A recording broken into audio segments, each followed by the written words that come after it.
What's the meaning of breed?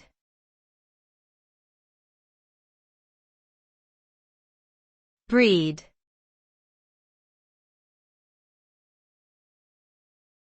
Breed.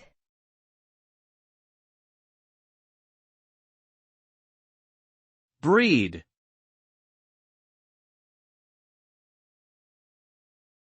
Breed.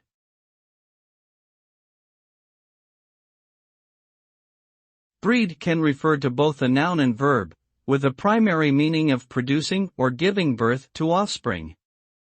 As a verb, it indicates the process of mating animals or plants with particular characteristics to produce offspring with similar traits. This may involve selecting for desirable features such as strength, speed, size, or coloration. As a noun, breed typically refers to a group of organisms within a species that share common physical attributes or behaviors, often resulting from selective breeding. These groups may be further divided into specific breeds, such as dog breeds or horse breeds, each with unique characteristics and purposes.